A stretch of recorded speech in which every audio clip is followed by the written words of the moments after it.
Bem-vindo ao podcast Nem Tudo São Flores. E como você sabe, nós convidamos aqui personalidades do segmento que têm histórias para contar e compartilhar, coisas que foram vividas, que eu tenho certeza que vai fazer diferença na sua vida. E hoje eu trouxe aqui um amigo querido de muitos anos. Eu conheci, possivelmente, daqui a pouco eu vou revelar o nome dele, mas nós já deveremos nos conhecer há uns 20 anos aproximadamente. E eu conheci numa época bem específica da minha vida. Foi um grande amigo nos dias mais difíceis da minha vida. E hoje eu trago aqui como meu convidado, meu amigo, meu irmão, Fernando Tuga. Grande, Flores. É uma honra estar aqui nesse programa. E, acima de tudo, eu espero compartilhar um pouco da minha história com você. E a gente tem uma grande história para contar aí. Temos sim. Para você que nos acompanha em todo o Brasil, o Fernando Tuga, assim ele é conhecido. Sim. Tem uma história longa. Tu sabe que isso é nome artístico, né? Eu sei, a gente fala sobre isso também, eu sei disso. Conheci Fernando numa época da minha vida em que eu trabalhava ainda numa distribuidora. Perfeito. Essa distribuidora ainda existe, é uma grande distribuidora hoje. E o Fernando era um dos fornecedores. Eu conheci o Fernando em uma época que nós vamos contar algumas histórias daquele período, mas eu vou focar numa outra etapa da sua vida, nós vamos construir essa narrativa, né? E o Fernando, ele tem uma pessoa que tem muita experiência, viveu e vive muitas coisas no segmento, doa e se doa ao segmento todos os dias. É uma das pessoas, com toda certeza, mais conhecidas e reconhecidas aqui, minimamente no estado do Rio de Janeiro. Mas esse podcast chama-se Nem Tudo São Flores, né? Então, Fernando, eu falo sempre, todas as pessoas que são convidadas a sentar aí onde você está, são pessoas em que, para a sociedade, para o segmento, são pessoas que prosperaram, ou que experimentam prosperidade, que experimentam sucesso na sua vida. Só que todos que sentaram aí passaram por situações que foram experimentadas durante a vida, né? Então, Fernando, eu gostaria que você se apresentasse, falasse como começou a tua trajetória, o que você faz hoje. Começa pelo que você faz hoje, quais são os teus negócios, em que você está envolvido, e depois nós vamos voltar ao início de como tudo começou. Bom, primeiro, hoje eu tenho a Escola de Autopeças, né, que é uma empresa de treinamento e capacitação profissional. Também consultoria, e a própria Conkit, que é uma indústria de kit de suspensão, né, que, de uma certa forma, né, não chegaria à Escola de Autopeças se não passasse pela Conkit. E a Conkit me deu muita maturidade e, na verdade, assim, me fez entender, enxergar um pouco o mercado de dentro para fora e compreender que havia uma necessidade muito grande para a gente investir na área de capacitação. E a Escola de Autopeças nasceu primeiro para me atender às minhas necessidades. Então, gostaria até de compartilhar depois toda essa história, porque, assim como todas as histórias, é uma jornada de herói, né? Então, eu não tenho dúvida que, assim como todos os outros que passaram por aqui, também tiveram a sua jornada.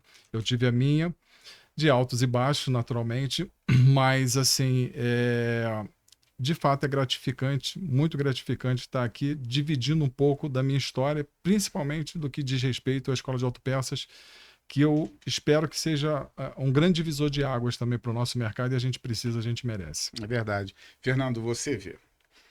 Eu acho que nós nos conhecemos, vou arbitrar aqui um ano referencial, viu? Eu acho que nós deveríamos ter nos conhecido, acredito, 2007, 2008, pode ter sido por aí? Pouquinho antes? 2007, talvez. 2007, 2008, né? E o Fernando, à época, era um fornecedor da Conkit, da indústria que ele tem até hoje. Exatamente. Que é um produto excepcional, diga-se de passagem, né, Fernando? Verdade. Não fazendo aqui um merchan, mas uma justa referência ao produto, que é um produto cuja objeção é baixíssima, para não dizer que é nula. É um dos principais produtos no segmento, como reconhecimento de qualidade. Eu fazia parte de um quadro societário, uma distribuidora à época, e o Fernando era o meu fornecedor. E uma pessoa que teve muita conexão com a nossa história naquele momento foi o nosso querido irmão e falecido Bola. O Bola... Marco Antônio Bigatello.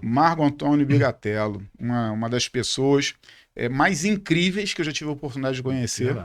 Verdade. Ele, certeza, se ele estivesse aqui entre nós, ele seria... sentado aqui. Estaria aqui sentado e estaria participando. Perfeito. Porque não fosse ele, muitas das nossas conexões talvez não seriam sido propostas. E ele, falando do Nem Tudo São Flores, talvez ele, irmão, seja uma das pessoas que mais se reinventou na vida. Perfeito. Que mais superou coisas, Verdade. que mais transformou coisas. E ele tinha um jeito muito peculiar, com aquela risada dele, aquela risada larga. Um cara extremamente carismático. Carismático. Muito demais. Com histórias incríveis. As histórias mais incríveis do segmento eram do Bola. As mais improváveis... Era do Bola. Era do Bola. Eu lembro, não sei se você lembra dessa história, ele estava indo na Dutra, estava indo aqui na Avenida Brasil, leva um carro na Avenida Brasil, e ele tinha um compromisso em algum lugar na Zona Oeste. E ele estava muito longe do local. E ele me contou essa história, mas ele estava morrendo. Já lembrei, Você já sabe o que eu vou falar, Já mas lembrei. nosso público não sabe. E o cliente ligou para ele, e ele falou, caramba, o cliente está me ligando meio assim, eu falei, não vou atender porque eu estou muito longe. Estou muito longe. Aí ele atendeu e falou que estava chegando. Cara, não foi isso? O Bola, eu vou falar uma coisa, era vergonha alheia. Era vergonha alheia. Ele, Farley, aconteceu o seguinte, o cliente ligou para ele, ele atendeu o telefone, relutou, atendeu o celular. Na verdade ele estava no escritório. Aí ele atendeu o celular dizendo que estava na Avenida Brasil indo para lá. Foi isso, foi Na exatamente Avenida isso. Brasil indo para lá. Aí, beleza, aí desligou o telefone. Só que o cara tocou pro fixo. Aí ele atendeu. Atendeu o fixo. Ele falou que já estava na Avenida Brasil, foi isso. Pois é. Ele falou que já estava, o cliente ligou pro celular, ele atendeu e falou que já estava a caminho. Estava a caminho. Estava a caminho, já estava chegando. Exatamente. E o cliente, na sequência, ligou pro fixo, ele atendeu o fixo. Ele atendeu o fixo. Pô, mas você ainda tá aí? Quase chegando. Ele era esse tipo de pessoa, né? Então. Não, mas assim, muito carismático. A gente até tentava ficar com raiva dele. Mas não tinha como, não tinha como. E naquele momento, Fernando, eu lembro que nós criamos uma conexão muito grande, né? Como amigos, porque naquele momento, de uma forma natural, você alcançou um espaço diferente ali na nossa relação. Nós nos tornamos amigos. Perfeito. E vivemos muitas coisas juntas. E uma coisa interessante, vale para você que nos assiste. O Fernando, ele é uma testemunha, você é uma testemunha de uma pessoa que conviveu comigo nos piores dias da minha vida, piores. E mesmo você que convivia comigo permanentemente, talvez você nunca não percebi. Tenha notado não notei. Um único detalhe, não é verdade, meu irmão? Não. E assim, isso é um exemplo marquei um exemplo de resiliência, porque eu vou falar uma coisa para você. Não reparei, não, de fato, assim, sempre manteve extremamente assim positivo, sempre para cima, sempre dando força para quem precisava de força. E, de fato, assim, Marquinho, eu fiquei até surpreso, né? Depois que a gente acabou batendo um papo e tal, entendendo um pouquinho melhor o teu cenário. Mas, assim, cara, você sempre foi uma grande referência para mim e esses momentos ali, para mim, foram muito marcantes. E você me permita até... Sim. Agora me veio a cabeça aqui, você tá falando que a Dudinha tá fazendo aniversário hoje, né? 20 anos. Minha filha mais velha tá fazendo 20 anos hoje. 20 anos. E eu lembro, assim, dentre tantas liturgias que o Marquinho me expôs, e até, na verdade, algumas eu peguei também como referência, foi aqui, no momentos difíceis dele, né, quando ele já estava meio que esgotado, né, com a energia já baixando, e ele precisava estudar, precisava dar continuidade todo o projeto que ele traçou para a vida dele. E eu lembro que ele falava assim, pegava foto das filhas e falava assim, até aqui foi por mim, daqui para frente é por vocês. É verdade. Então, assim, isso foi muito marcante para mim. Então, eu confesso, Marquinhos, que dentre as liturgias, né, que eu acabei, né, tomando como referência do Marco, uma delas é chegar em casa, beijar meus filhos e falar assim, papai honrou vocês por mais um dia. Você lembra disso? Lembro disso. São coisas que as pessoas não sabem, Fernando. As pessoas hoje veem o trabalho que é feito através de mim, da minha equipe, olham uma empresa que hoje nós estamos aí presente em 18 estados, né, Farley? 18 estados e como eu falo de novo, nem tudo são flores. Naquele tempo em que nós nos conhecemos, né, eu lembro-me, Fernando, que todos os dias, quando eu saía da minha casa, eu me ajoelhava, eu tenho 2 filhas, né, que, enfim, O nome 2D é uma honra, como algumas pessoas sabem, muitos sabem, é uma honra às minhas duas filhas, a Duda, que está fazendo 20 anos hoje, e a Dani, né? Maria Eduarda e Daniela. Então, 2D dá-se por esse nome. Mas todos os dias, nos piores dias da minha vida, durante 2 anos e meio, eu fiz isso impreterivelmente. Eu saía de casa, me ajoelhava nos pés das minhas filhas, beijava os pés delas e dizia o seguinte: hoje eu vou te honrar. E quando eu voltava, todos os dias, me abaixava, me ajoelhava, beijava os pés delas, elas eram bem pequenininhas, e falava: hoje eu te honrei. Porque, Fernando, as pessoas não têm ideia de que uma pessoa, ela pode estar sem dinheiro, mas ela pode não estar quebrada. Sim. Você me conheceu em uma fase sem dinheiro. Ou você nunca viu em mim um homem quebrado. Não. Nunca. Nunca. Nunca. Eu nunca estive com o comportamento daquele que desistiu. Mesmo eu relativamente fazia bem, que eu estava... Eu não vou falar que eu estava com dinheiro, mas naturalmente eu não reclamava, eu não tinha uma vida abastada, muito ao contrário, naquele momento, mas a resiliência, a forma como nós nos relacionamos com aquilo que nos acontece, faz muita diferença na minha e na sua vida. E eu me lembro que quando eu saí desta empresa e foi começar uma carreira solo, o Fernando, ele foi a primeira pessoa que me ofereceu algo específico. Tem o Orni, que naturalmente já passou por aqui, é um grande amigo. Hoje, inclusive, almocei com ele, por isso cheguei em si atrasado ali. É um irmão, uma pessoa que eu devo muita honra. É um grande amigo, um grande aliado, Orni da IBAD, da Rio Lube, como você sabe. Mas o Fernando, ele me ofereceu uma coisa, Farley. Porque quando eu saí, eu só tinha duas coisas.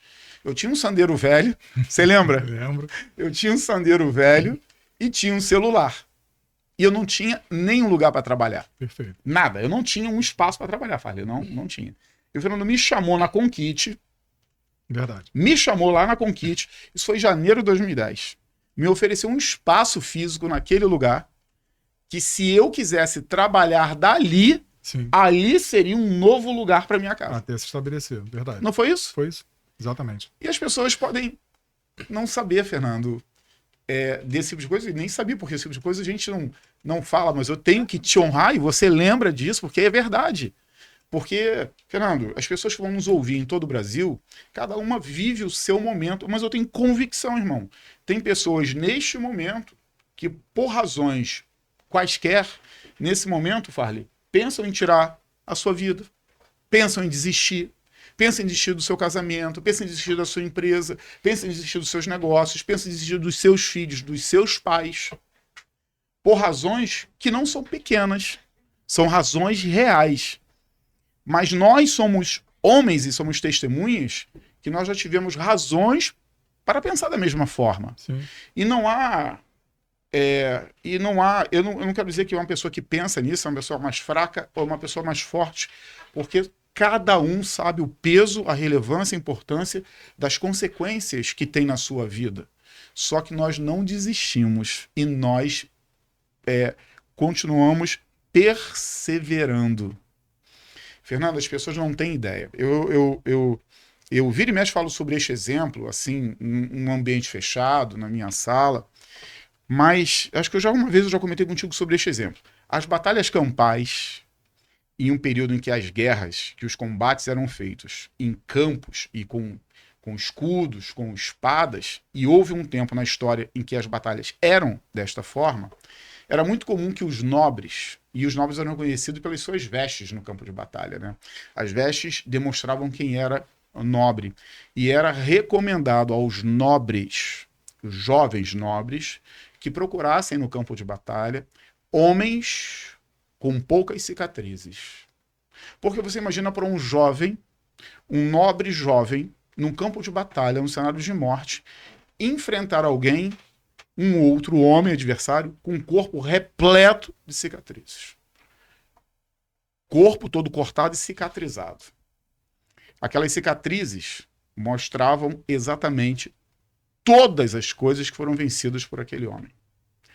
A ferida foi aberta, houve um tempo de doer, houve um tempo de machucar, mas houve um tempo de cicatrizar. E cicatrizes, meu irmão, demonstram aquilo que foi vencido na vida. E não há quem não tenha cicatrizes da vida. Aqui, gostou do meu blazer? Muito bonito. Olha o detalhe. Nossa. Apesar de eu estar, eu vou dizer assim, vestido como eu estou aqui, se fosse no aspecto, eu vou usar aqui um termo espiritual, não quero espiritualizar isso, no aspecto espiritual, mas se fosse tirar essas minhas vestes, eu não tenho, graças a Deus, cicatrizes no meu corpo, físicas, né? Mas espiritualmente o meu corpo é repleto de cicatrizes. E o seu também. Sim. A vida nos moeu. A vida nos levou e nos moeu muitas coisas. A vida tirou de nós, em muitos momentos, esperanças, expectativas, tirou de nós sonhos, tentou frustrar projetos na nossa vida, mas nós nunca desistimos. Eu lembro, eu estava até comentando ainda há pouco lá com a tua equipe, né? Uhum. Eu lembro um pouquinho da história de Joseph Klimber.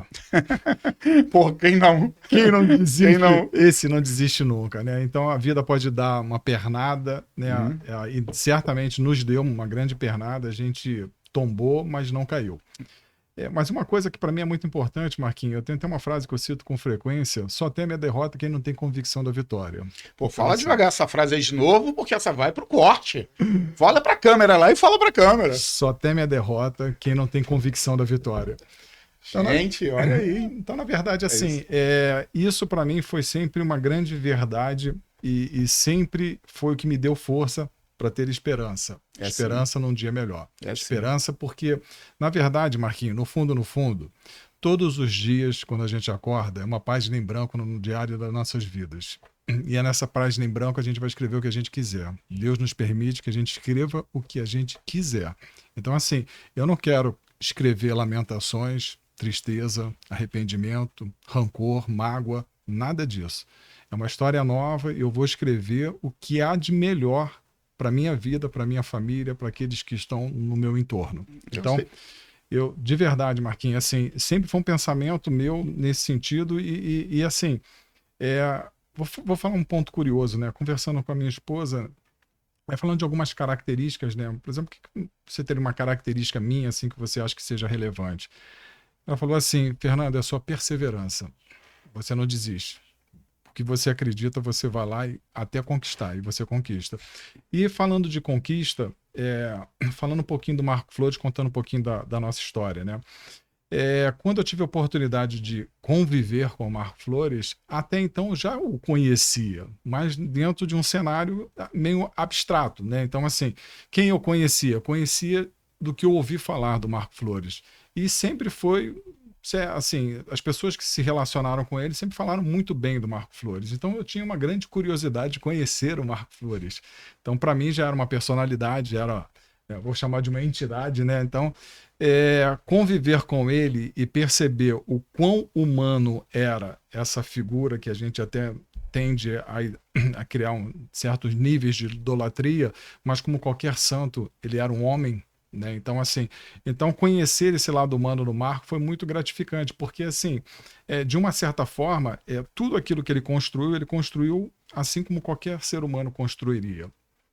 Do nada, do zero. Do zero. Então, assim, e de uma certa forma, com muito mais força de vontade, com muito mais o acreditar que pode fazer a diferença, não se reconhecendo como predestinado ou não digo isso, mas muito mais assumindo o protagonismo, né, do que propriamente assim, olha, nada contra de ser coadjuvante, mas eu vim aqui para ser protagonista. E uma das coisas que eu lembro com o Marquinhos, depois que a gente começou a conviver, você tinha uma coluna no jornal Brasil Peças, lembra? Durante 5 anos. Durante 5 anos. E essa, nosso querido Azamor, né? Do nosso querido Azamor. Duarte Azamor. Perfeito. Então, assim, eu adorava ler, né, a coluna do Marquinhos, mas tinha uma coisa que, sabe, assim, o Marquinhos falava na terceira pessoa. E eu lembro uma vez, claramente, Marquinhos, é engraçado que tem alguns flashes da nossa história, né? Claramente subindo a escada rolante ali no Nova América. E eu falei assim: Marquinhos, acho que o mercado precisa que alguém assuma essa responsabilidade e fale na primeira pessoa. Eu lembro disso. E você... Eu lembro. Você é um grande líder. E você precisa falar na primeira pessoa, porque nosso mercado está precisando de líderes, está precisando de pessoas que a gente de fato acredite, a gente siga e que realmente faça a diferença. E Marco, assim, marco, como o próprio nome diz, o marco foi um grande marco para o mercado. Então, eu vou falar da minha história como profissional, é um antes e depois de te conhecer. Obrigado, meu irmão. Um antes e depois. Então, profissionalmente falando, cara, eu aprendi demais com você. E se eu tô onde eu tô, eu sou muito grato a você, cara. Você é um grande irmão. Eu lembro de tantas conversas que tivemos. Quando o Fernando falou da escola de autopeças, de outros negócios que ele... trabalho consultivo que ele faz, ele vai falar sobre isso. Mas eu me lembro de tantas conversas que tivemos, quando você só tinha, eu vou usar a palavra intencionalmente, eu vou limitar aqui o alcance, quando você tinha somente a Conquite. Sim. Né? E você sempre teve uma fortíssima inclinação para treinar pessoas, para qualificar pessoas. Né? Você sempre teve um ímpeto e uma afinidade para isso. E eu lembro que você tinha eu vou usar a palavra, eu não vou usar a palavra resistência. Você refletia muito sobre dar esse passo. Exatamente. Sobre dar esse passo. Foi. E eu lembro das conversas que nós tivemos, muitas vezes pelo telefone. Sim. Nós conversávamos muito pelo telefone, mas muito, né? Muito, muito pelo telefone. E de que eu te encorajasse para você tomar uma decisão independente de como você se sentia preparado ou qualificado ou não. Olha, Fernando, eu vou te falar uma coisa, irmão. Eu tenho, assim, uma característica em que me ajuda muito no que eu faço e muitas vezes no que eu oriento pessoas a fazer.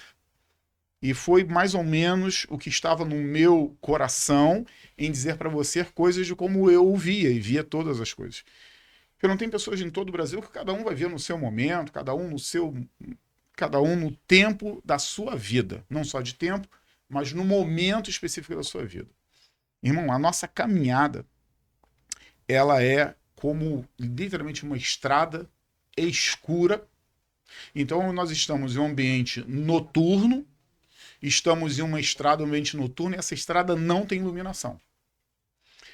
Eu estava vendo outro dia e estudando sobre a história dos faróis, iluminação de veículos. Eu tenho muita curiosidade. Você sabe que eu amo história, então eu estudo coisas, história, estudo coisas um pouco incomuns também.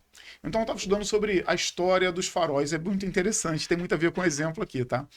Mas em resumo, hoje um farol, ele consegue, no máximo, alcançar até 300 metros. Então você imagina, um farol excepcional, ele alcança até 300 metros de visão. Regularmente, um farol alto alcança 100 metros, mas os melhores faróis alcançam 300 metros. Daqui para São Paulo, do Rio de Janeiro para São Paulo, imagina a Dutra, sem iluminação nenhuma, um noturno, uma noite absolutamente negra. E como é que você consegue chegar em uma estrada tão longa com um farol que te permite olhar no máximo 300 metros à frente? É porque, Fernando, a nossa vida, ela é exatamente como é o farol de um carro. Nós nunca teremos a visão de toda a estrada. Nunca. As pessoas erram e não dão passadas porque elas entendem que para um projeto ela tem que ver toda a estrada. E isso nunca será possível a ninguém. Você consegue enxergar hoje, para o melhor que seja o seu veículo, 300 metros. Mas isso não invalida que você chegue em segurança ao seu destino. Porque à medida que você vai caminhando, uma nova etapa da vida vai se mostrando, ela vai se revelando. E esses 300 metros da nossa vida vai se revelando em cada momento. A história da escola de autopeças, que você vai falar sobre ela caminha sobre essa mesma verdade. Porque quando eu falava com você, eu via e reconhecia que você tinha um farol de treinamento que te alcançava um número em metros suficiente para você prosseguir. E muitas vezes, Fernando, pessoas não dão passada. Pessoas não dão uma passada empresarial, um posicionamento empresarial, um posicionamento de visão estratégica de negócio, porque entendem que o engano da vida, e é uma questão absolutamente enganosa, que você precisa ver toda a estrada para você prosseguir. Você não precisa enxergar toda a estrada. E se você fala assim, não, mas tem que ter um GPS. Eu falo assim, Não, você não precisa no GPS. O GPS vai te direcionar de uma forma mais objetiva. Mas um local que não tem GPS, se eu voltar alguns anos atrás, que nem GPS Nem havia, GPS. mesmo assim, a trajetória da estrada, ela estava lá. A Dutra em questão, ela foi construída muito antes do GPS estar disponível para usar. E não invalidava o caminho, não invalidava a estrada. E as pessoas, Fernando, que nos acompanham em todo o Brasil, para projetos nos seus negócios, projetos com equipes, projetos empresariais, projetos de expansão, não tomam as suas decisões porque elas caem no engano e um dos piores problemas empresariais que um gestor pode ter, chamada insegurança. Porque, eu vou te falar uma coisa, as garantias que eu e você temos para tomar decisões são tão iguais àqueles que não tomam decisão nenhuma. Sim. Porque nós estamos expostos aos riscos, nós estamos expostos àquilo que não vai dar certo. Farley está ali, nós fizemos vários projetos na 2D. Vários não deram certo. Vários. Não é, Farley? Vários projetos não deram certo. Mas a origem dos projetos que deram certo e a origem dos projetos que deram errado foram as mesmas. Uma coisa chamada atitude. Marquinhos, bom, eu sou o cara cheio de frases, né? E você tá mais uma frase do filósofo Sartre, né? Viver é isso, se equilibrar entre escolhas e consequências. Então, assim, naquele momento lá atrás, né? E o que o Marquinhos vem me estimulando e incentivando é que ele julgava, né, dentro do cenário que se apresentava ali, ele julgava que eu já estava preparado, né? E eu, né, com esse meu compromisso que eu tenho com a excelência, né? Não percebia que o ótimo muitas vezes era inimigo do bom, né? Então, assim, o que eu sabia, já sabia o suficiente para poder compartilhar e dividir com todos aqueles que pudessem estar ali dentro do nosso convívio. Então, assim, o Marquinhos sempre me incentivou: Fernando, tu já está preparado, vai, acredita, vai. E não é que eu não acreditasse. Então, é a história da Terra Prometida. Eu confio na Terra Prometida. Mas eu ainda achava que estava no meu deserto ainda, né? Precisava passar por aquele período ali. Mas, de uma certa forma, é tudo uma questão de maturidade. Então, eu tudo acredito, né, que é o momento oportuno. O Kairos é o momento oportuno, é o momento certo. Então, foi o momento que eu decidi tomar a decisão. E o mais importante para mim, acima de tudo, tá, Marquinhos? É o teu apoio. Foi sempre o teu apoio. Então, assim, vai que eu tô contigo. Sim. Então, vai que eu tô contigo. Então, para mim, foi mais fácil, digamos assim, né? Então, o que eu tinha ali?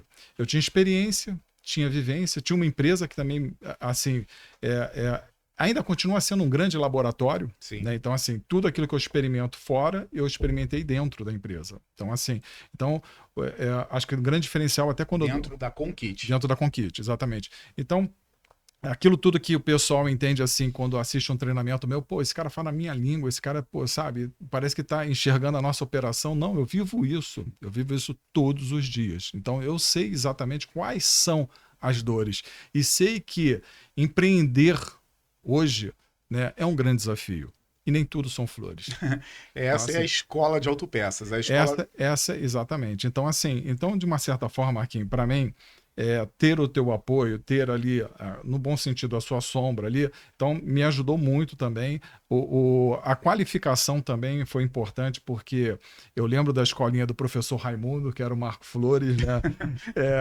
Quando ele, para mim foi inimaginável, né? Ver grandes players do mercado, grandes personalidades, aqui o próprio Orni, o próprio Flavinho, que já passaram por aqui, participar de um treinamento seu. Quando eu vi Cláudio da Calibra, seu Júlio do Autocessório Bangu, isso cara, em 2010. Assim, cara, assim, para mim foi extraordinário. A época era muito disruptivo.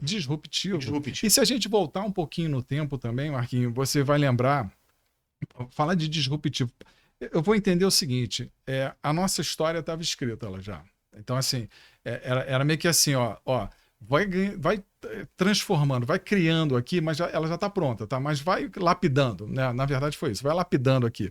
Então, eu me recordo quando a gente fez a primeira reunião com os distribuidores, que a gente fez no Nova América, só um almoço, só para trazer o pessoal. O Marquinhos, de uma certa forma, né, era um concorrente, né, porque era... Isso foi em 2009. Eu estava na distribuidora. Entrou a nota fiscal eletrônica. Nossa, exatamente. Isso foi abril de 2009. E em maio de 2009, o Rio de Janeiro entrou no protocolo 41. Perfeito. E assim... E foi o caos. Foi o caos. Foi o caos. Foi o caos. E a gente, o Marquinho, né, que sempre se aprofundou sobre esse tema, sobre esse assunto, eu também sempre me interessei. Então, Marquinho, olha só, vamos fazer o seguinte, vamos reunir os distribuidores, porque assim, pelo menos estabelecer um marco zero. Marco zero.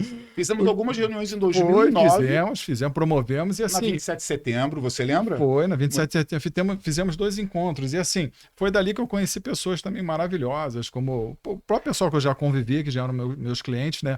Outra coisa, diga-se de passagem, né? Pela Conquit, né?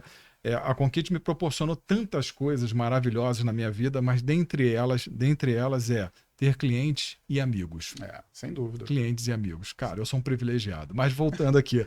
Então, dali eu conheci grandes personalidades do nosso segmento, me aprofundei, né, na verdade. Então, do Marquinho também da mesma forma. Então, o Marquinho começou a desenvolver o trabalho dele e entender também que ali, ó, vamos ao termo, dava liga. Deu liga. Então, na verdade, a gente construiu uma história. Por falar uma história, agora me veio à cabeça, Marquinho. Pode momentos de caricatos? Pode, lógico. Tá falando de construir aqui, na nossa história, na nossa caminhada. Lembra que a gente foi convidado pelo Sebrae por conta da questão da... Lembra que a gente foi lá no sindicato, lá em Nova Iguaçu? Lembro. Eu e o Marquinhos fomos convidados para ir no sindicato lá em Nova Iguaçu para falar sobre a nota fiscal eletrônica, para falar sobre o imposto, sobre substituição tributária. Então, o Marquinhos se preparou tecnicamente para a reunião. Ele estava preparado. Aí fomos para a reunião. Aí o que aconteceu? Chegamos lá, eu, Marco Flores, aí estava lá o presidente do sindicato e a Tereza, nossa querida Tereza do Sebrae. E papo vai, papo vem, né? A vez foi do Marquinhos, levantaram a bola pro Marquinhos, Marquinhos ficou meia hora falando, mas tecnicamente, assim, sabe? Meia hora, com argumento, lei, artigo. E eu assim, e o cara assim, ó, olhando pro Marquinhos assim, ó. Vamos fazer cara de bem inteligente, Fernando. Bem inteligente, assim, ó. Cara, e eu assim, já incomodado. Eu falei assim, meu Deus, cara, daqui a pouco esse cara vai vir falar assim, ó, Marquinhos, você tá falando besteira. Eu falei assim, eu pensei que em algum momento ele... Aí daqui a pouco ele chega depois assim... de meia hora. Mas o Marquinhos esgotou, porque não tinha nem mais água nem nada, né? Já esgotou, já tava com a garganta seca. Aí o cara se vira assim pra gente e fala assim, ó, olha, tudo isso que você tá falando assim, eu não entendo nada. Meu irmão até entende um pouquinho, mas a nossa ideia não é essa não, meu amigo. Nossa ideia... para chamar a atenção do governador. A gente quer botar fogo aqui. Botar a gente pneu para queimar e tal. Caraca, eu falei assim, Marquinhos. Falei assim, Marquinhos, Fernando, desculpa, cara. A noite anterior eu passei alinhando o tema técnico. Falei, pô, vou estar com o presidente do sindicato, cara técnico, vai estar lá. Meia hora de conversa. Meia hora. Olha, ele gastou o verbo, cara. Ele gastou, né? Gastou. Aí, cara, mas assim, mas isso é gratificante porque a gente veio rindo a viagem toda depois. Foi muito engraçado, cara. Cara, e assim, dentre outras histórias também, aí eu lembro de também, uma passagem rápida também, que você ia dar uma palestra sobre o mesmo tema lá lá em São Cristóvão, na associação, na época eu não fazia parte da associação da AMAP, do mercado de autopeças, Associação do Mercado de Autopeças. E aí fui eu e o Marquinhos, né? A gente animado. Aí chegou o Marquinhos sem graça, né? Conversou com o pessoal, chegou assim, Fernando, tu vai poder participar não, que você não é associado. Eu falei, é verdade, eu lembro disso. Mesmo. Eu lembro disso. Aí assim, ó, como nem tudo são flores, né? Aí assim, daquele cara que foi rejeitado, né? Para participar de uma reunião, até presidente da associação. Você se tornou. Eu me tornei presidente da associação. E foi vetado de participar de uma reunião. Foi vetado de participar de uma reunião. Olha como é que é o mundo dá volta, né? Não, mas também, talvez seja, até me veio aqui na cabeça, mas talvez seja uma boa referência. Cara, sim. Não desista, não fique chateado. Até hoje não guardo mágoa, não guardo rancor. E assim, Marquinhos, de verdade, assim, eu não me abato. É difícil eu me abater. Mas assim... De novo para aquela câmera, só teme a derrota quem não tem convicção da vitória. Então, assim, mas é verdade. Afinal, agora me fala uma coisa. A escola de autopeças ela teve surgido quando? 2013, 14? Não, assim, oficialmente 2016. Já tinha alguns ensaios, né? Vários projetos. Na verdade, assim, da minha caminhada, vamos lá. 2004 foi o primeiro encontro automotivo, foi onde a gente se reuniu para pensar, amadurecer numa associação. Isso foi lá em Nova Iguaçu, quando surgiu o Polo Automotivo, né? Sei. Então foi através de um encontro automotivo. Então dali eu fui convidado para ser diretor de capacitação. Então, pegando a minha trajetória, né? São 20 anos. 20 Sim. anos, né, me dedicando a projetos de capacitação, junto com o pessoal, seja do Sebrae, seja... quando eu falo Senai, é o sistema Firjan, né, com todo o sistema Firjan. Então, assim, me aproximei muito deles e a gente vem desenvolvendo. Então, na verdade, nós tivemos vários projetos de capacitação que veio amadurecendo ao longo dos anos, até eu entender que, cara, e por conta, né, do seu estímulo, do seu incentivo, cara, é o momento da gente tornar um negócio, uma escola de autopeças. Então, assim, em 2016, efetivamente nasceu a escola de autopeças. Então, em 2016, nasce a escola de autopeças. E detalhe, tá, Marquinhos? No pior momento da minha vida. Foi quando tecnicamente, eu quebrei na Conquite. Tecnicamente, porque eu digo o seguinte: o que é tecnicamente? É quando você não tem dinheiro para pagar seus funcionários, quando você não tem dinheiro para pagar seus fornecedores, quando você não tem dinheiro para levar para casa. Então, tecnicamente é isso, né? Então, mas eu vou falar uma coisa bem bacana, bem interessante, Marquinhos. O que é importante ao longo da sua trajetória? Seja o mais honesto possível, seja o mais autêntico possível, seja quem você é de verdade. Que as pessoas, quando te enxergarem quem você é, como você bem falou, tira toda essa vestimenta aqui e veja quem você é, sem estar revestido de um personagem nem nada. Então, assim, as pessoas confiavam muito em mim. Eu tive muitas pessoas que me ajudaram inclusive financeiramente, tá, Marquinhos? Mas vou falar um ponto aqui que para mim foi chave. Eu liguei para todos os fornecedores, todos, e pedi um fôlego de 1 mês. E solicitei a eles que não parasse de me fornecer. Marquinho, eles assim fizeram. E ninguém me cobrou juros. Ninguém. Todos acreditaram em mim. As pessoas que também me ajudaram financeiramente também acreditaram em mim, numa pessoa tecnicamente quebrada. Então, assim, então 2016 foi num momento de adversidade que eu entendi o seguinte: o que eu estou passando aqui também pode ser uma grande referência, né, um grande exemplo também para as pessoas que também estão passando ou vão passar por um momento como esse.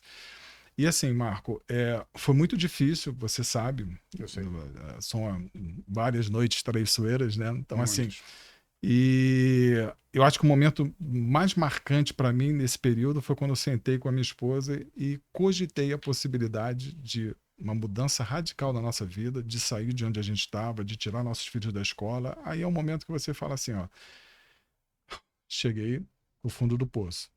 Mas eu descobri uma coisa, e sempre descobri que o fundo do poço tem um trampolim, né, que a gente bate e vai para cima de novo. Então eu sempre acreditei que ia bater e ia para cima de novo. Então, você falou de uma pessoa muito importante também na minha vida, que eu sei enquanto ele estava vivo também, eu fui importante para ele também, foi o Bola, né? Então, sim. Bola sempre foi um cara que esteve sempre do meu lado, nunca me abandonou, assim como você, assim como grandes amigos também, nunca me abandonaram.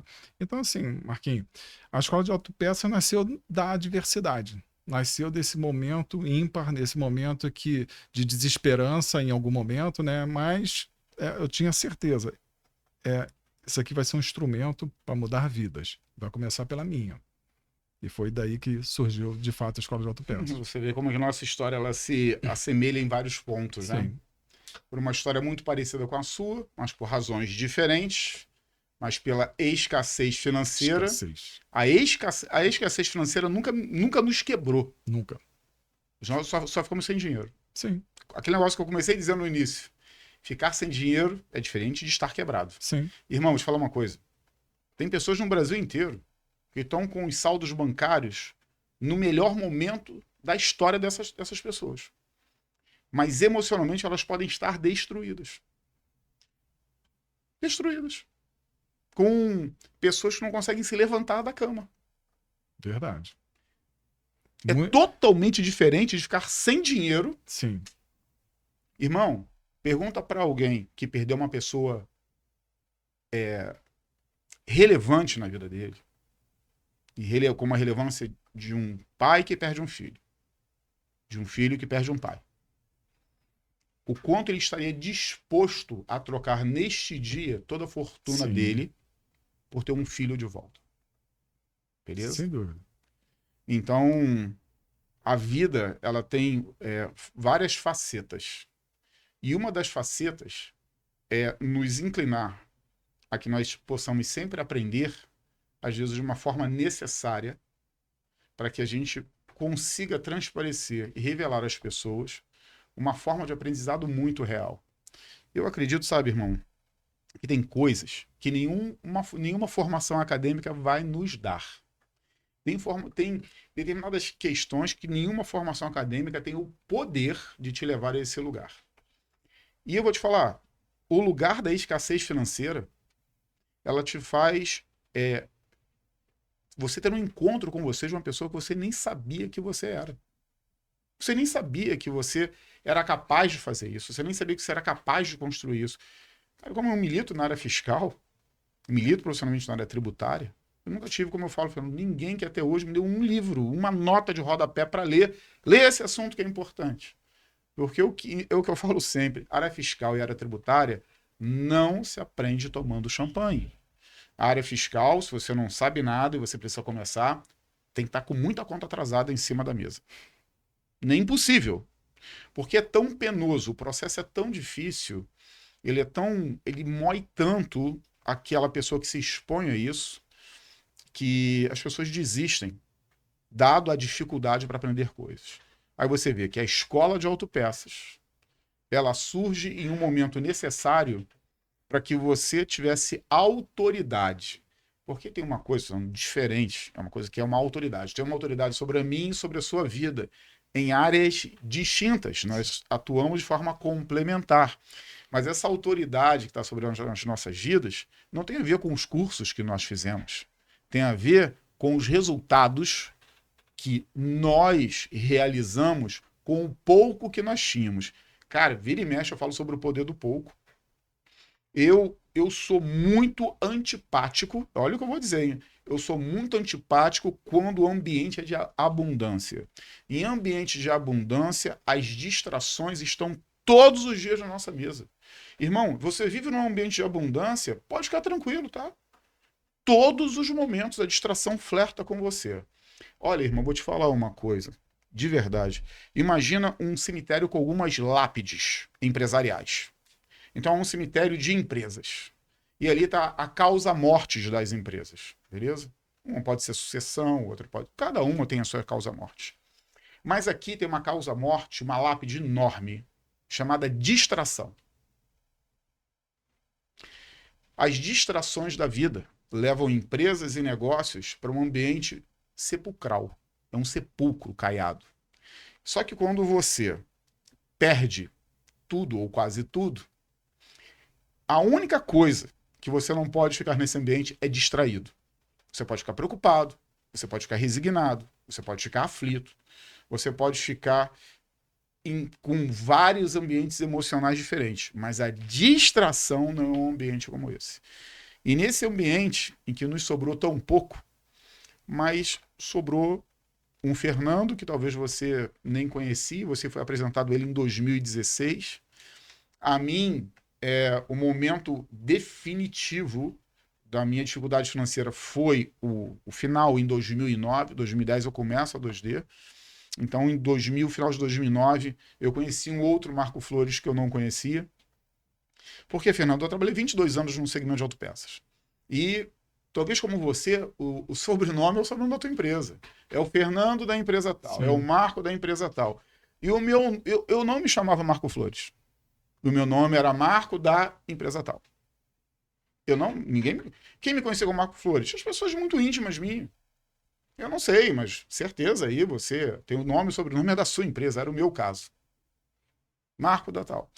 E de repente, meu irmão, como este sobrenome foi retirado e sobre ele todos os ativos que eu falo não só de dinheiro, não só de patrimônio, mas o ativo relacional. Porque muitas pessoas se relacionam com você pelo seu sobrenome. É verdade. Mas se você carrega um sobrenome da sua empresa, entendo o que eu vou falar. Um grande número de pessoas, quando você não puder mais carregar esse sobrenome da sua empresa, vão te deixar na mesa sozinho. Marquinho, eu vi isso acontecer na sua antiga empresa. Quando você, antes de você partir para a carreira solo, eu fiquei até estarrecido no sentido assim, eu sempre julguei que o Marco era uma figura muito conhecida no mercado, muito bem, né, vista no sentido assim de relacionamento, né? Então, assim, as pessoas gostavam, aparentemente gostavam de se relacionar com você, mas no momento que você saiu, ó, sumiu todo mundo. Eu não carregava mais o sobrenome Não que eu carregava mais carregava. o sobrenome. E assim, eu não tinha dimensão disso. Engraçado que foi com você que eu percebi o quanto o sobrenome é importante e o quanto as pessoas valorizam o ter e não o ser, né? Então, assim, eu vou falar também por outro lado, tá, Marquinho? Eu sou um agraciado, eu sou uma pessoa privilegiada, porque eu talvez, né, das pessoas que passaram por aqui, das pessoas que irão passar, talvez das pessoas do nosso mercado, talvez eu não seja o que mais tenha, mas isso não fez com que as pessoas não me respeitassem como pessoa, como profissional, acima de tudo. Então, assim, falo isso até hoje, né, que eu tenho muito orgulho de tudo aquilo que eu conquistei. E você falando um pouco da trajetória, me fez lembrar, porque 2016 foi um momento difícil, mas olha como é que as coisas vão se desenhando na tua vida, né? Em 2013, eu ganhei um prêmio e me fiquei muito orgulhoso, né? Ganhei um prêmio pela Conquite, né? O prêmio em gestão de pessoas, o prêmio chamado Ser Humano.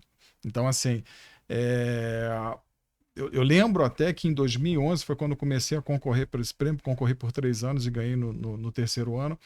Eu lembro que foi a Tereza do Sebrae que inclusive me orientou para eu participar. Eu falei, Tereza, mas a minha empresa é pequena, sabe? Não tem essa relevância toda para participar de um prêmio e um prêmio da Associação Brasileira de Recursos Humanos. Mas, enfim, aí ela falou assim, Fernando, não é o tamanho da empresa, é o que você faz.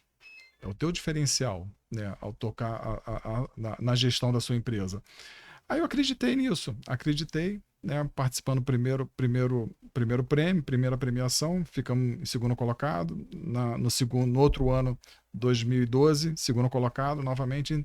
No terceiro ano eu falei assim, ó, deixa eu assumir um pouquinho aqui, deixa eu ver aqui, a gente desenhava o estudo de caso, melhorei, aperfeiçoei, né, todas as ações que eu tinha lá na área de gestão de pessoas e fomos, Marquinho, a primeira autopeças do Brasil a ganhar um prêmio na área de gestão de pessoas. Eu lembro a disso. primeira do Brasil. Eu E lembro talvez disso. até, eu não sei porque eu não acompanhei mais, talvez a única. Eu acho que é a única. Talvez a única. Então, assim, outro ponto muito importante. A vaidade nunca tomou conta de mim. Nunca, assim, eu me senti vaidoso o suficiente para achar que eu era o cara, né? Mas, por outro lado, vamos ser sinceros, eu comecei a dar palestras, foi daí que, né, tive, né, enxergando um pouquinho da nossa vocação, né? Então, comecei a dar palestra em todo o estado do Rio de Janeiro, né, convidado pela BRH. Então, assim, em 2013, né, olha como é que nós somos, né, a gente vem num processo evolutivo, né, nós, como Sim. pessoas e como profissionais, eu em algum momento achei que, 2013 eu cheguei no meu topo, né? E, cara, o Fernando de hoje, comparado com o Fernando de 2013, dá risada para aquele Fernando de 2013, sabia nada. Coitado. Enfim, então olha como é que a gente vem amadurecendo e o grande barato, acho que da vida, mas acima de tudo, né, no amadurecimento também na forma de gerir um negócio, cara, a coisa veio se transformando e para mim, Marquinho, foi ficando mais claro. Talvez porque eu comecei muito cedo, vamos lá, eu comecei em 1990 na área comecei numa empresa de ônibus, né?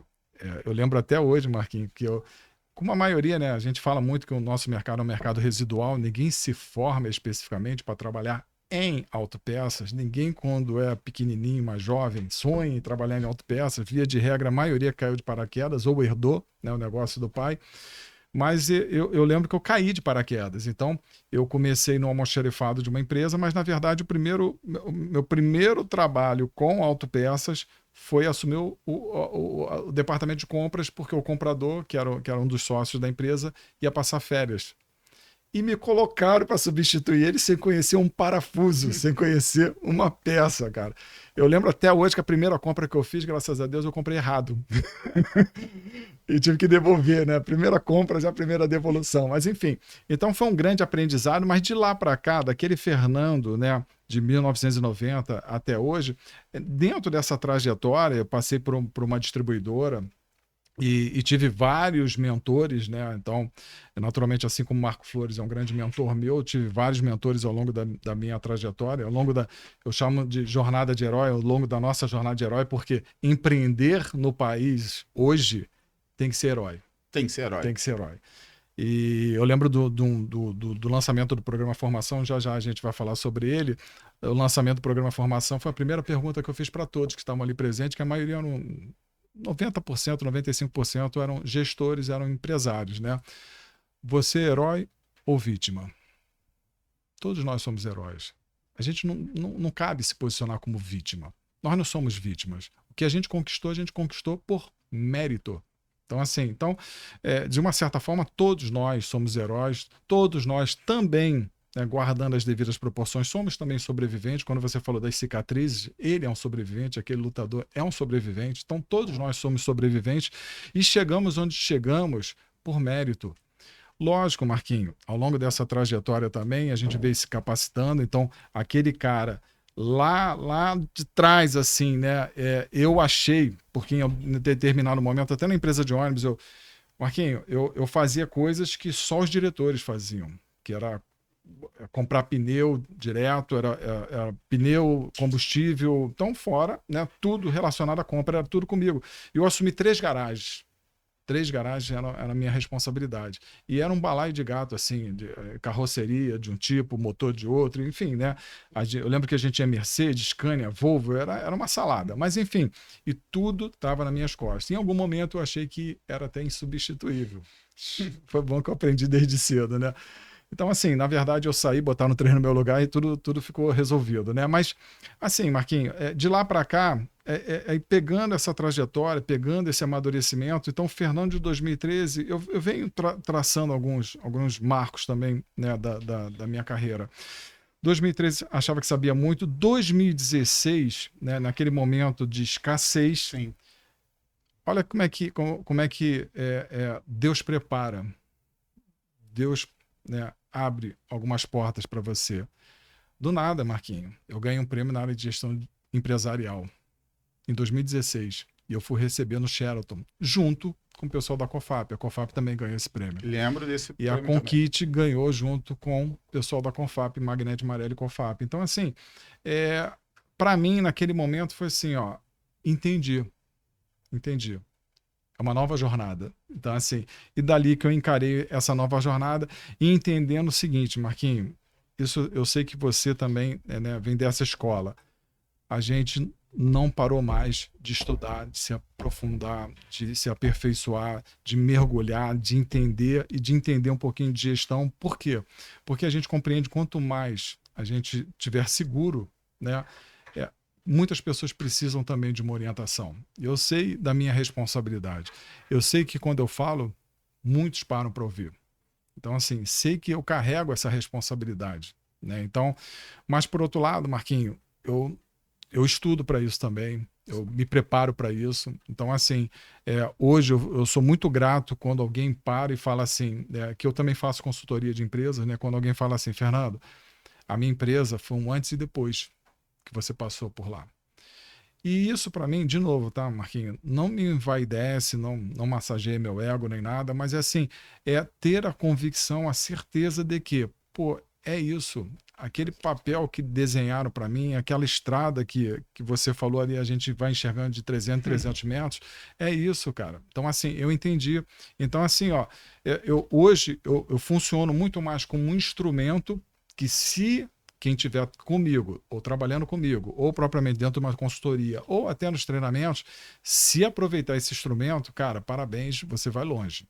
Agora, eu sou um instrumento como todos nós somos. Então, assim, quanto melhor eu usar esse instrumento, melhor para mim mesmo. Então, Marquinhos, assim, é isso, cara. Então, a Escola de Autopeças realmente, para mim, foi ampliar meu horizonte de sentido. Foi E fala uma coisa, duas coisas. Fala como é que tá nosso tempo aí. 5-5. Estamos bem, né? Temos alguns bons minutos. Tu sabe que isso em cabala, né? Tem um propósito.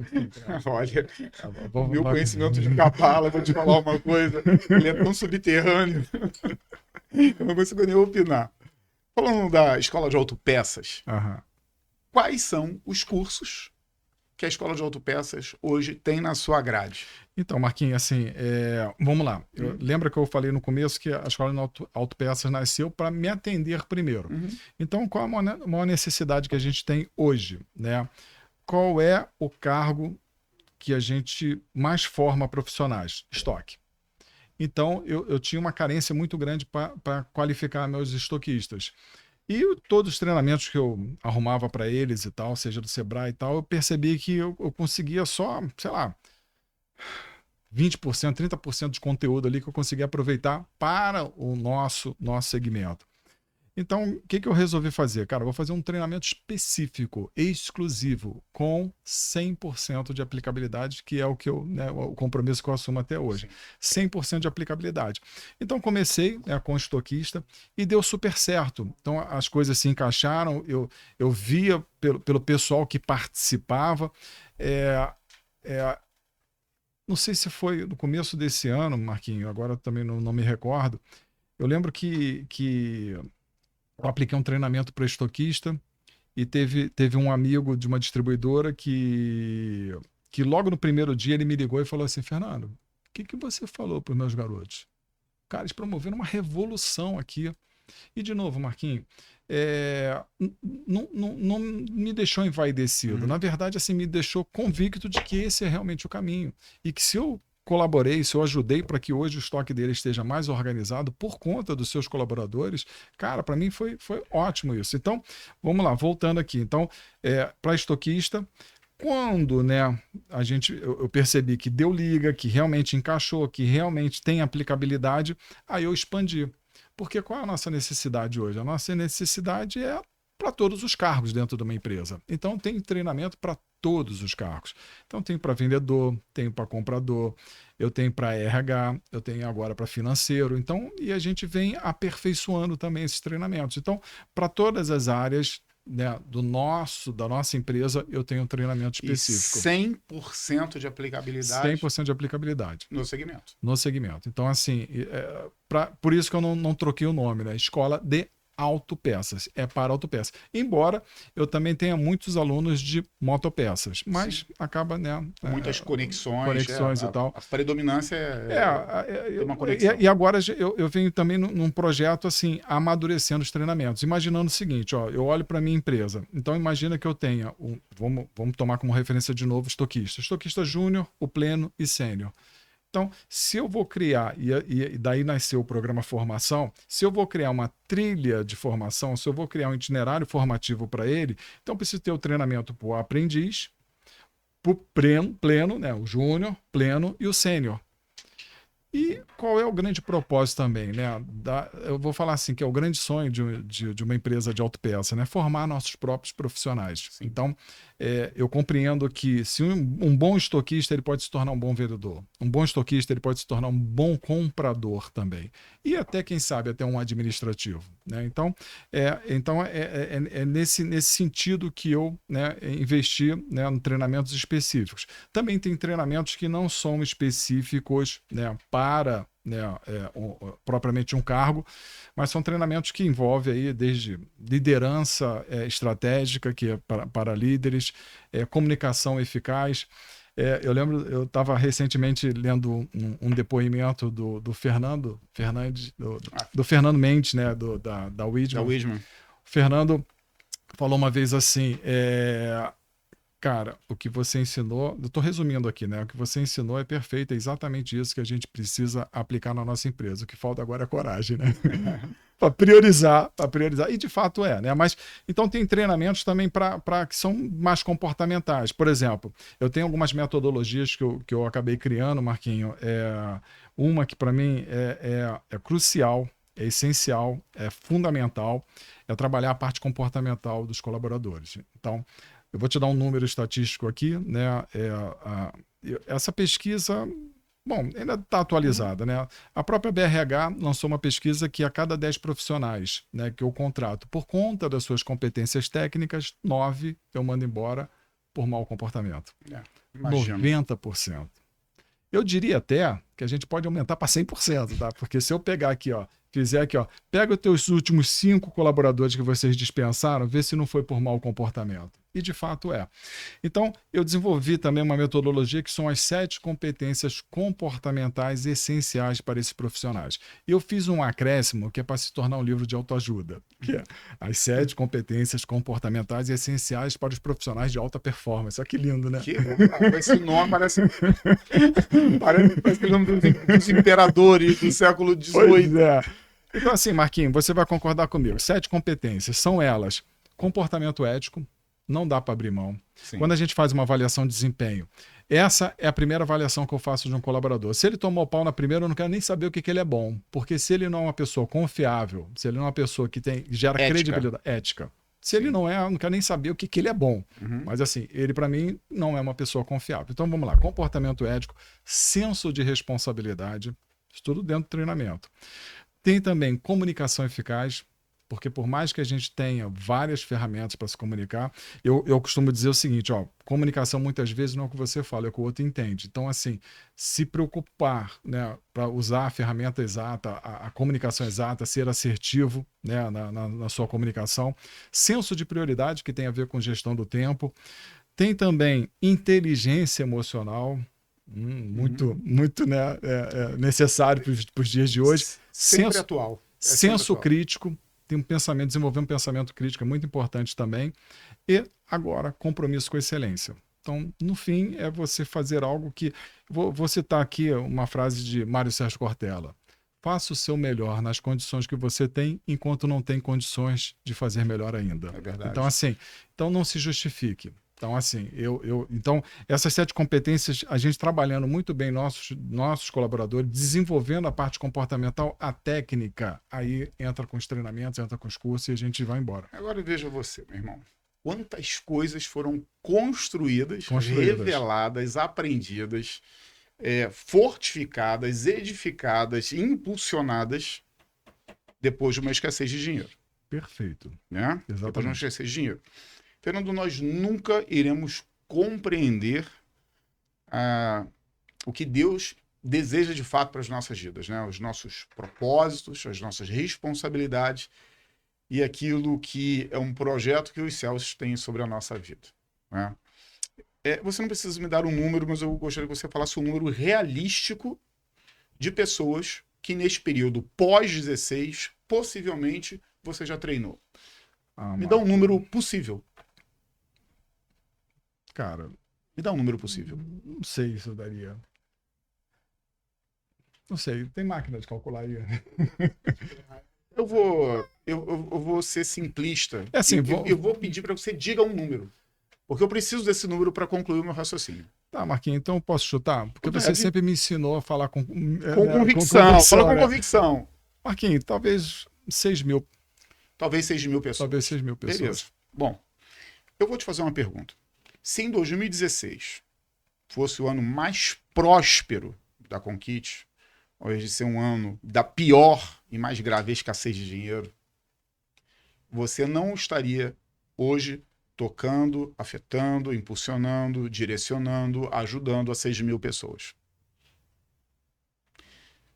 Então, eu sempre tenho essa clareza na minha vida de que as dificuldades que acontecem na minha, na sua vida e na vida de quem está nos assistindo, nós nunca saberemos. Se nós estivéssemos em 2016, você seria incapaz de olhar para um número no futuro e dizer, Farley, que depois de alguns anos, 6 mil pessoas seriam afetadas pelas suas palavras. Verdade. Não é verdade? Então, todas as vezes em que eu passo por alguma dificuldade, E às vezes eu passo por muitas dificuldades todas ao mesmo tempo. Eu falo, Deus, manda, manda só metade que eu Pô, mas seguro. comigo. Mas vem tudo de uma vez, cara. Sabe aquela tempestade perfeita de Farley de dificuldade? Às vezes a sensação de um caixote, né? Ô, A gente tomou um Fernando, caixote, você levantou, tomou outro caixote, eu vou te cara. falar uma coisa. É verdade. Nos meus piores dias, que todos temos uma renovação de dias difíceis, né? Mas não quero falar no pior dia, porque eu não sei dizer qual foi o pior dia, mas nos dias difíceis, a pessoa que mais me conhece, ela não percebe nada. A pessoa que mais me conhece, se eu não falar, ela não vai perceber. Não tem a ver, não tem nada a ver com quanto você é forte, nossa, que fortaleza, nossa, eu queria ter uma cabeça assim. Não tem nada a ver com isso. É uma clareza que existem muitas formas de nós sermos ensinados. As pessoas se confundem muito, Fernando, e acreditam e buscam conteúdo e conhecimento de uma forma que não dói. É uma forma em que você aprende que não dói, da forma como academicamente nós aprendemos. Se inscreve, se matricula, lê um livro, faça um curso. E existem outras formas de aprendizado que doem, mas ensinam tanto ou mais. A questão é que quando você está com dor, todas as outras consciências parecem ser menores. Porque uma pessoa com dor, o quanto ela consegue racionalizar e falar coisas e viver coisas em um momento de dor. Só que a dor, ela só tem uma função de paralisia temporária para pessoas que entendem que as dificuldades é uma das mais extraordinárias formas de ensinar. E quando você ensina e ensina através de algo que dói, é algo que você nunca vai esquecer na sua vida. Olha, uma pessoa como nós, Fernando, eu não sei dizer quantas coisas nós já lemos, quantas coisas nós já dedicamos. Eu não sei dizer, eu não consigo me recordar, por exemplo, em um momento em que no ginásio eu fiz uma determinada conta, eu posso lembrar de uma coisa, mas não vou lembrar de todas. Porque eu não vou falar que era um prazer estar estudando no nosso antigo ginásio, mas entenda que não havia dor. Mas eu consigo lembrar de detalhes das madrugadas, das vírgulas, dos pontos, de onde eu estava, dos momentos que eu aprendi com dor. E eu vou te falar, as pessoas reconhecem quando existe um aprendizado que vem através de uma dor e reconhecem também quando vem um aprendizado através de uma forma muito acadêmica. As duas são formas diferentes de aprendizado. Uma não anula a outra. Elas são complementares. Só que uma te dá um nível de autoridade diferente. Porque é muito diferente, Fernando, quando você aprende e entende que você tem que fazer um curso de treinamento para estoquista ou para balconista ou para seja quem for, sem você compreender a realidade, as dificuldades, as limitações, a escassez que pessoas que vivem num balcão, num estoque ou em qualquer outra posição, na minha, na outra posição, todas as pessoas têm uma escassez. E você, quando você fala sobre alguma coisa que você viveu, as pessoas nunca vão se conectar com coisas que não foram vividas. Sim, tem que falar com propriedade. A autoridade está sobre testemunhas. E você sabe que testemunha é estar nos lugares onde as coisas aconteceram. Testemunha, ela tem uma autoridade diferente. A testemunha, ela não está lá pela qualificação dela. Você pode ser uma testemunha que você tem um doutorado. Mas isso não invalida que você seja testemunha. Porque para você ser testemunha não tem nada a ver com a sua qualificação. Sim. Para você ser uma testemunha significa dizer que você precisa estar naquele lugar onde algo aconteceu e os seus olhos viram e você ouviu o ruído, você ouviu a dor, você ouviu como aconteceu, você ouviu o estampido do tiro, você ouviu o grito, você ouviu o gemido, você ouviu o gemido quando a faca entrou naquela pessoa. E é tanto poder de estar em um lugar em que as coisas acontecem que só de você estar naquele lugar, uma autoridade vem sobre a sua vida. Então, estar em lugares de escassez de dinheiro, estar em lugares, em uma mesa, como você falou, de conversar com a sua esposa, de redefinir o que vai cortar, o que vai mudar, de estar naquela mesa, naquele local, naquele momento existe um revestimento de autoridade que você nunca imaginou. Aí você tá aí, ó, passando uma série de dificuldades, imaginando que tua vida acabou. Eu não tenho uma coisa que é muito que eu entendo muito isso. Eu tenho uma forma de me manter altivo. E eu não quero espiritualizar a minha forma de manter altivo, porque se eu falar sobre isso, eu falo sobre o que eu creio, sobre os aspectos espirituais. Mas eu entendo que eu não devo falar aqui sobre isso nesse momento, apesar de ficar muito claro com a minha relação com aquilo que eu creio e no Deus que eu creio. Mas eu sempre faço uma analogia como leão, sabe? Como leão. Não no meu signo, que casualmente sou leão, né? Mas eu sou um leão, cara. Você é um leão, nós somos caçadores. O leão, ele não espera que nada seja servido a ele. Leão não é o tipo de animal em que você vai lá para você alimentá-lo. Há vários animais que você precisa alimentá-lo. Leão não é assim. Leão, ele vai à caça do que tem com o que tem. O ambiente não é confortável.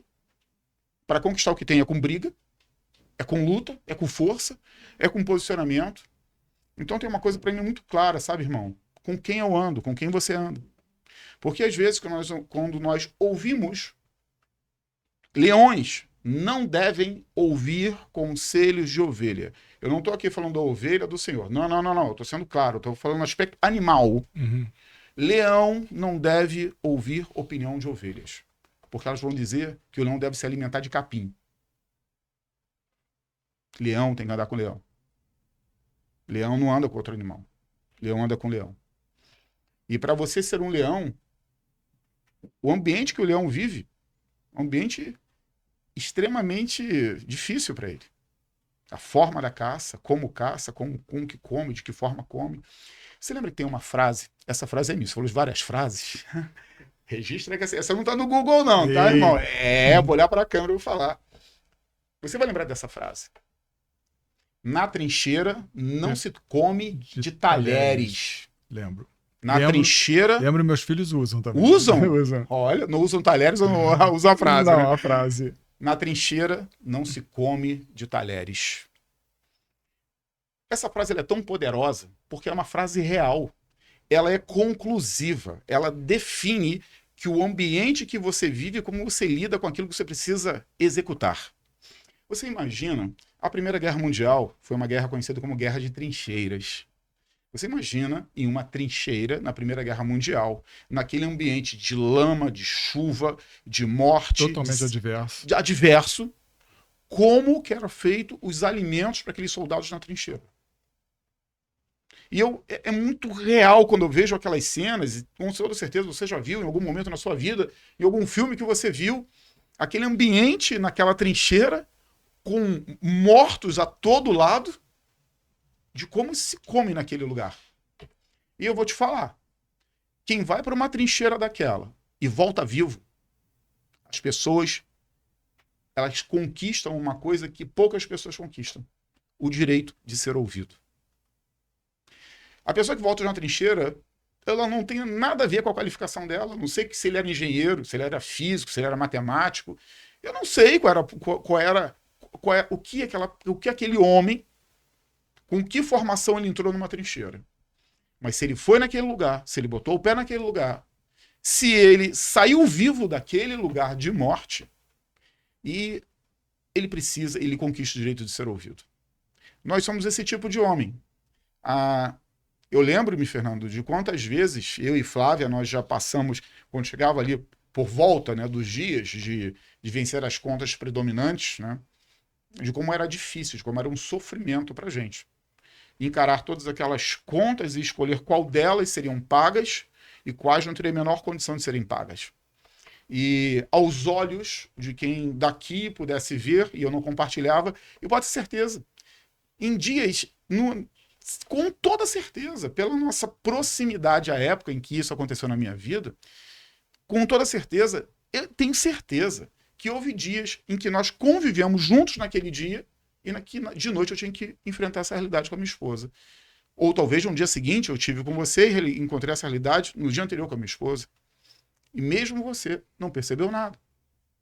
Porque eu sabia, eu tinha convicção, eu tinha a clareza que tudo que eu estava vivendo era passageiro. Era um fortalecimento de algo que não havia outra forma de eu aprender.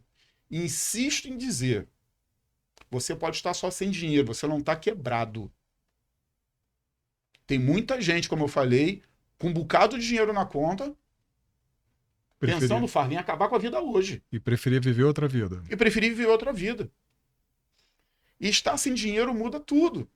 Porque estar sem dinheiro não significa dizer que você permanecerá sem dinheiro. Esse é um ponto importante, tá, Marquinhos?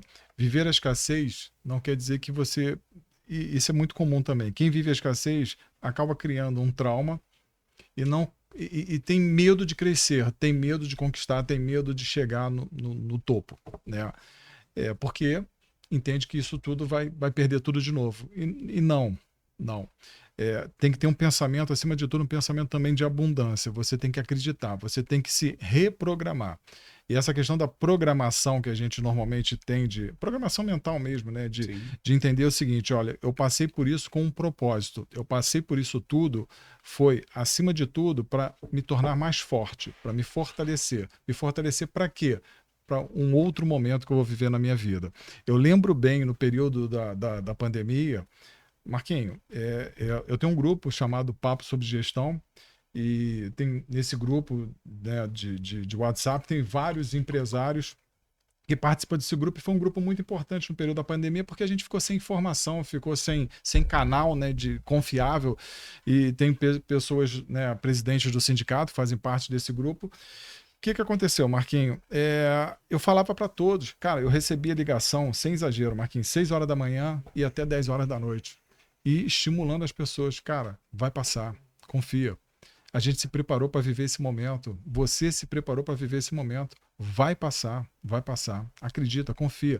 Aproveita. Eu orientei muitas pessoas a olhar para dentro da empresa, se reorganizar. Quanto o teu estoque? Aproveita para se organizar nesse momento. Alinha teu fluxo de caixa, alinha tudo que você puder fazer. É um momento para você organizar e se preparar para o crescimento. E da mesma forma, você veio também, né, paralelo a isso, estimulando também, né, a curva de crescimento e tal. Enfim, então foi um momento muito importante. Mas esse momento que as pessoas vivem da escassez não é para travar, não é para se sentir com receio de realmente de conquistar. Não, meu amigo, olha só. Vai, acredita, cara, acredita no teu potencial, acredita que você se preparou para isso, acredita que Deus te preparou para isso, para viver esse momento. Então, assim, seja digno também. Então, acima de tudo, acredite em você, porque se tudo que você tem foi conquistado de uma forma honrosa, tá? Eu posso te dizer o seguinte, foi por mérito. Você merece. É verdade. Então, você está onde está porque você merece. Infelizmente também, Marquinhos, por outro lado, e você conhece as histórias de vários empresários, nem todos chegaram onde chegaram mantendo ainda a sua família. Entendeu? Muitos pagaram um preço muito alto para o sucesso, para o crescimento, enfim, né? Eu vou falar uma coisa que nós nunca abrimos mão da nossa família. Nunca abrimos mão, seja qual for o momento, né? Seja o momento da escassez, seja o momento de glória, elas sempre tiveram do nosso lado.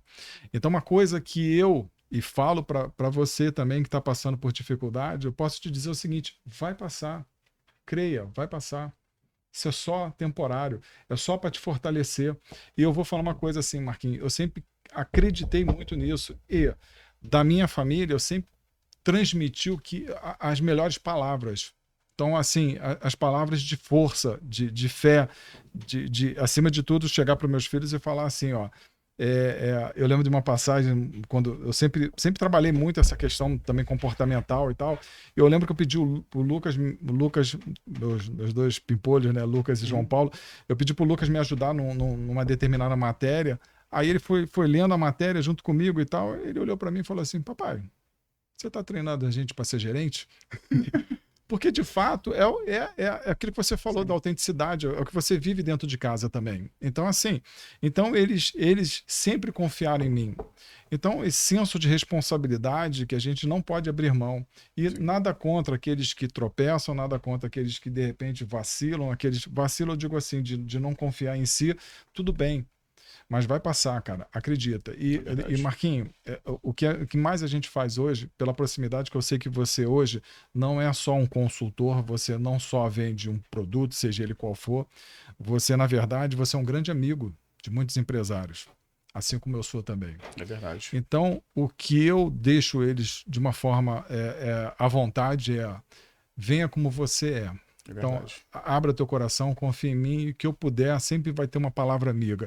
E o que é muito comum hoje, dentro de um ambiente que a gente, não o nosso ambiente, mas um ambiente aí que a gente percebe, é as pessoas mesmo conformistas, derrotistas, pessimistas, sabe? Sim. Para. Sim. Abandone isso tudo, cara. Sabe? Então, e dentro desse ambiente que não promove, né, uma palavra amiga, eu quero ser essa palavra amiga. Eu quero chegar e falar para ele assim: cara, esquece. Você é bom, cara. Você chegou por mérito aqui, cara. Você merece o melhor. Eu mereço o melhor. Você merece o melhor. Todos nós merecemos o melhor. Então, assim, Marquinhos, eu não consigo crer, né, em pessoas que realmente, e eu vou falar uma coisa que me dói bastante, né? Quando você fala assim, ó, pessoas que nesse momento estão deprimidas, pessoas que não se levantam da cama, pessoas que de fato já pensaram em algo tão extremo como tirar a própria vida, e eu falar assim, cara, tenha fé em Deus, tenha fé na vida, cara. Tenha fé na vida, na vida. Tu tá aqui por um propósito. Então, honre esse propósito. E vamos lá. E temos que ser realmente sempre uma palavra amiga para aquele que precisa. E eu sei que você é essa palavra amiga, essa palavra forte. Eu sei que você é aquele cara. E a gente, não preciso entrar aqui, nós aqui em comum, né? Já fomos para casa de um amigo, falando: levanta. É assim? Foi. Levanta. Foi. Levanta, estamos contigo, cara. Estamos contigo. Então, assim, de uma certa forma, é isso, Marquinho. Eu não sei se a gente veio marcado ou não, se a gente tem um propósito de fato ou não, mas eu estou aqui para ser protagonista da minha própria história, como eu falo para todos. Você é protagonista da sua própria história. Então, honre e vamos ver que você não está sozinho. Agora, Marquinho, é uma luta. A gente sabe a dificuldade que a gente tem hoje dentro desse ambiente que não preciso aqui nem... Eu costumo falar assim, ó, não vou nem polemizar nem politizar. Já estou polemizando e politizando, né? Seja o que for que eu vou falar. Mas assim, num ambiente tão polarizado como a gente vive hoje, tão extremo, e esse extremo vive não só na parte que a gente entende assim como sociedade, mas acima de tudo, vai da ansiedade para depressão, cara. Mas assim, de um polo ao outro, muito rápido. Instantâneo.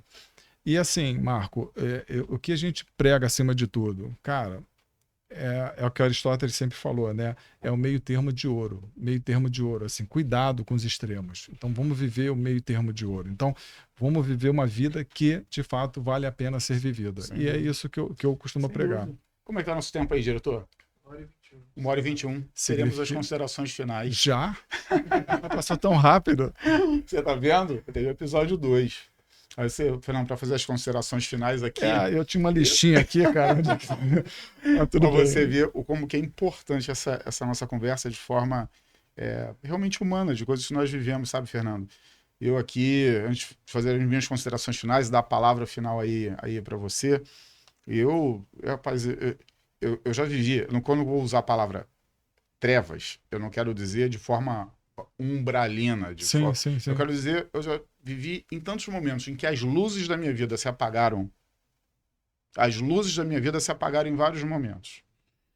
E é muito bom quando você está em um ambiente que você consegue, pela claridade, enxergar. Ele te traz uma segurança. E quando você está em um ambiente em que as luzes se apagam, o sentimento de insegurança, ele é imediato. Porque você não consegue ver um palmo à sua frente.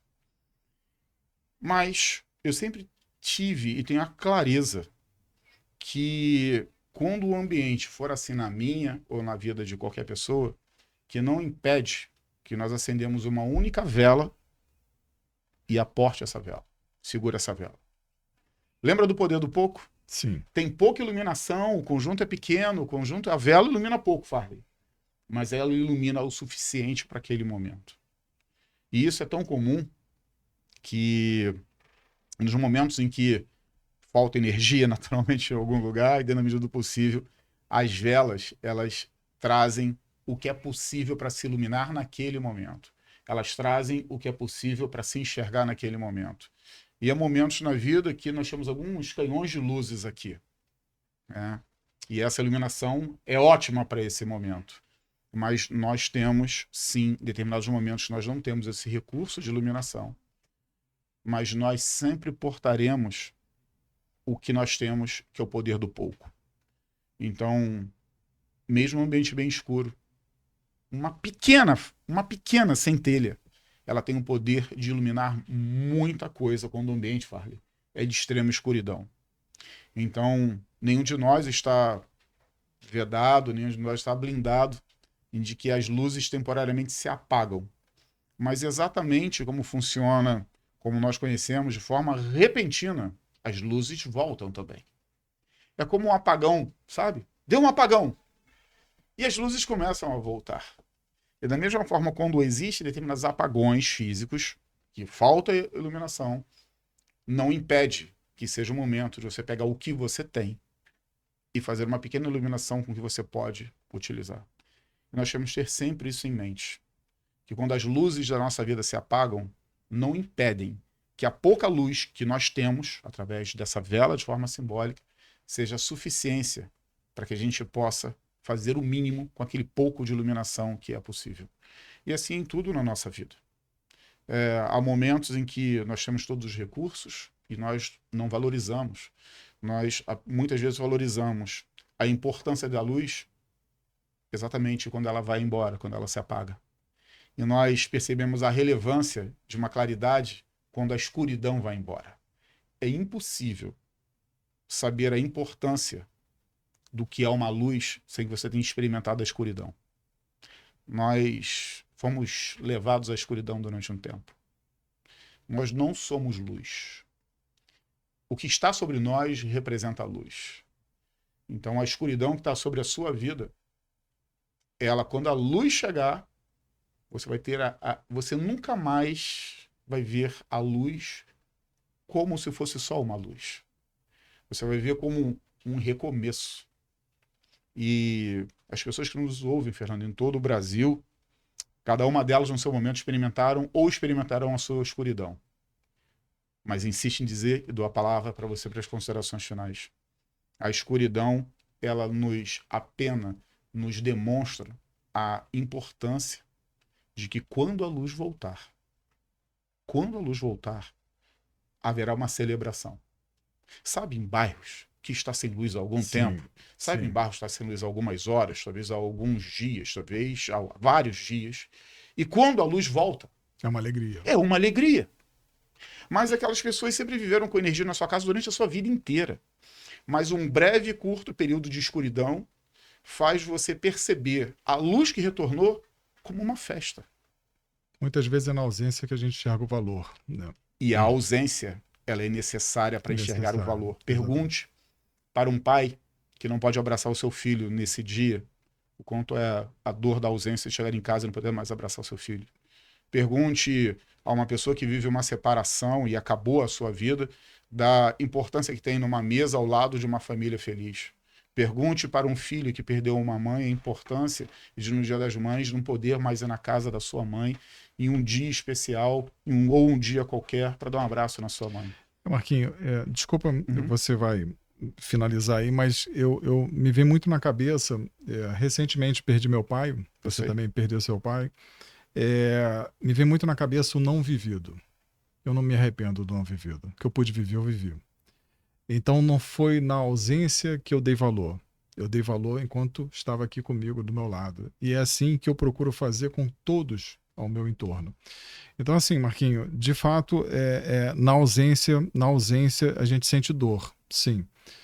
Mas, ao mesmo tempo, assim, seria maravilhoso na presença a gente sentir amor. É verdade. Então, assim, valorize aquelas pessoas que estão ao seu lado hoje, valorize aquelas pessoas que estão dentro da sua empresa também lutando junto com você para que dando o seu melhor para que a empresa também conquiste, né, um espaço favorável, seja ele, né, em que momento for da tua trajetória.